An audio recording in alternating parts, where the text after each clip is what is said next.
Breaking news చూస్తున్నాం. BRS అధినేత కేసీఆర్ మరోసారి అస్వస్థకు గురయ్యారు.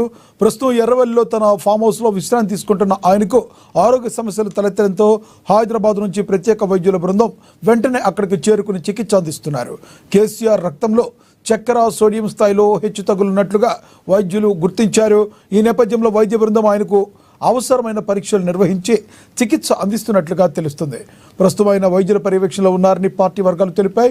కేసీఆర్ అనారోగ్యం గురించి తెలిసిన వెంటనే బీఆర్ఎస్ వర్కింగ్ ప్రెసిడెంట్ కేటీఆర్ తన కుమారుడు హిమాంశుతో కలిసి స్వయంగా కారు నడుపుకుంటూ ఫామ్ హౌస్కు వెళ్లారు.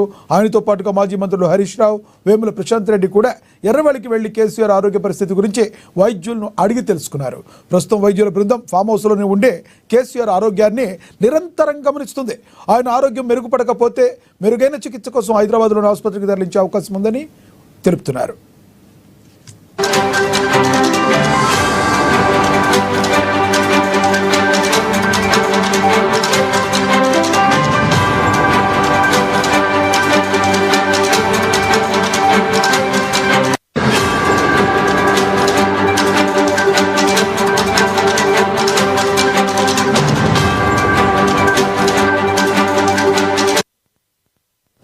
బీఆర్ఎస్ అధినేత కేసీఆర్ మరోసారి అస్వస్థకు గురయ్యారు. ప్రస్తుతం ఎర్రవల్లిలోని తన ఫామ్ హౌస్లో విశ్రాంతి తీసుకుంటున్న ఆయనకు ఆరోగ్య సమస్యలు తలెత్తడంతో హైదరాబాద్ నుంచి ప్రత్యేక వైద్యుల బృందం వెంటనే అక్కడకు చేరుకుని చికిత్స అందిస్తున్నారు. కేసీఆర్ రక్తంలో చక్కెర, సోడియం స్థాయిలో హెచ్చు తగ్గులున్నట్లుగా వైద్యులు గుర్తించారు. ఈ నేపథ్యంలో వైద్య బృందం ఆయనకు అవసరమైన పరీక్షలు నిర్వహించి చికిత్స అందిస్తున్నట్లుగా తెలుస్తుంది. ఇక ఇదే విషయానికి సంబంధించి మరింత సమాచారాన్ని మా ప్రతినిధి భవిత అందిస్తారు ఫోన్ ద్వారా. భవిత, చెప్పండి, కేసీఆర్ యొక్క ఆరోగ్య పరిస్థితి ఎలా ఉంది?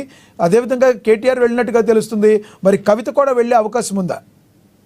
రైట్ లక్ష్మీనాథ్, ఏదైతే కేసీఆర్ గతంలో 2023 డిసెంబర్లో కాలు జారి బాత్రూంలో కింద పడినప్పటి నుంచి కూడా తరచూ అనారోగ్యానికి గురవుతూ వస్తున్నారు. అయితే ఆ టైంలో దాదాపుగా 10 రోజుల పాటు ఆసుపత్రిలో ఉండే చికిత్స తీసుకున్న తర్వాత తరచూ ఇప్పుడు గతంలో కూడా గత నెల రోజుల క్రితం కూడా కొంత నీరసంగా ఉందని చెప్పేసి హాస్పిటల్లో అడ్మిట్ కావడం జరిగింది, సోమాజిగూడలోని యశోద ఆసుపత్రిలో. అయితే అప్పుడున్నటువంటి వైద్యులు వాళ్ళకి చికిత్స చేస్తూ కొంత సోడియంతో పాటు బీపీ, షుగర్ లెవెల్స్ హెచ్చు తగ్గులు అవుతూ వస్తున్నాయి, మీరు ఖచ్చితంగా వైద్యుల పర్యవేక్షణలోనే ఉండాలని చెప్పేసి కూడా వాళ్ళు సూచించడంతో దాదాపు 2 నుంచి 3 రోజుల పాటు అక్కడే చికిత్స తీసుకున్న తర్వాత అనంతరం నందినగర్ తన నివాసంలో ఉండి ఒక 2 రోజుల పాటు ఉన్న తర్వాత మళ్ళా కేసీఆర్ ఫామ్ హౌస్ కి వెళ్లారు. అయితే నిన్న తాజాగా 2 రోజుల క్రితం నుంచి కూడా ఏదైతే హైకోర్టు కాళేశ్వరం కమిషన్ సంబంధించి స్టే ఇవ్వాల్సినటువంటి అవసరం లేదు అన్నప్పటి నుంచి కూడా కొంత కేసీఆర్ అనారోగ్యానికి గురవుతున్నట్టుగా కూడా తెలుస్తుంది ఆ టెన్షన్ తోనే.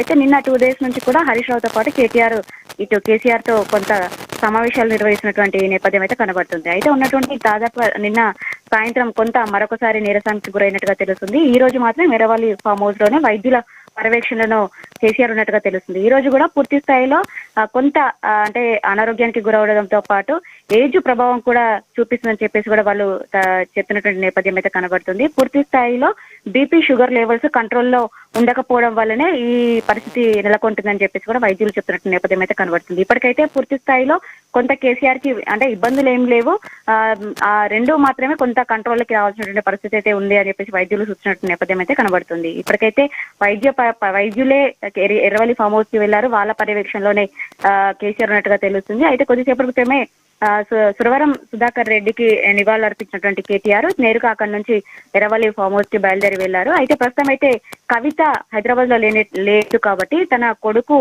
గ్రాడ్యుయేషన్ లో జాయిన్ చేయడానికి కవిత అమెరికా పర్యటనలో ఉంది. సెప్టెంబర్ 1న మరొకసారి హైదరాబాద్ కి రానున్న, దాని తర్వాత కవిత మరొకసారి తన తండ్రిని చూసేందుకు వెళ్లేటువంటి అవకాశం ఉన్న నేపథ్యం అయితే కనబడుతుంది. Thank you Bhavitha.